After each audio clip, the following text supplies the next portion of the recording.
Savoir que le tressage c'est lié au néolithique, c'est lié aux huttes, c'est lié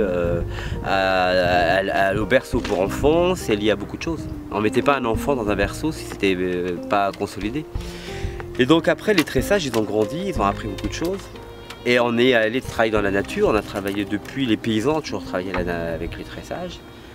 Et l'idée ensemble ça a été en venant sur ce site, qui est un lieu fort, qui est quand même un lieu où on est confronté à des éléments, pas les moindres.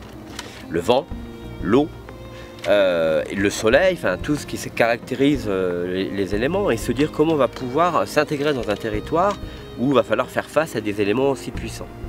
Donc ça a été aussi trouver des fournisseurs. Le choix des matériaux a été celui du châtaignier et de l'osier autoclavé.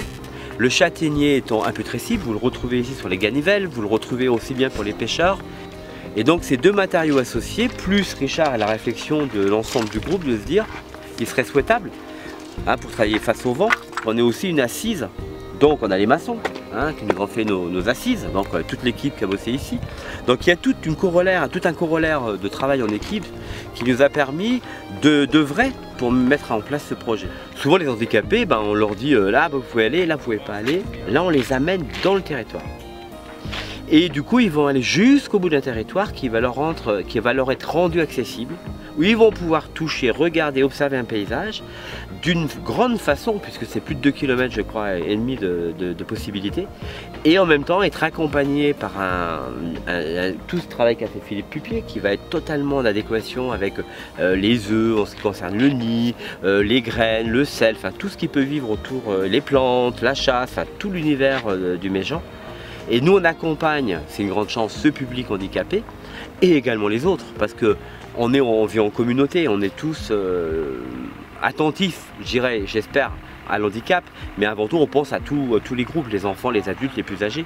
C'est ça notre projet. Notre projet c'est de rendre sensible et puis qu'on se rende compte que la nature elle est fragile, mais en fin de compte elle est bien plus forte qu'il n'y paraît. La nature nous rend bien plus service qu'on ne peut l'imaginer. En fin de compte, nous, c'est ça. On vit avec la nature, mais on essaie d'être en comparaison, on ne pourra jamais être comparable, mais de jouer avec elle, de jouer avec le vent, jouer avec les forces et de trouver une solution qui soit adéquate. Et en même temps, on joue aussi sur le design, l'esthétisme, sans être dans des mots, j'aime pas l'esthétisme pour l'esthétisme, mais que ce soit quand même agréable à voir et à recevoir. Si on voit des buissons, ça peut être très beau.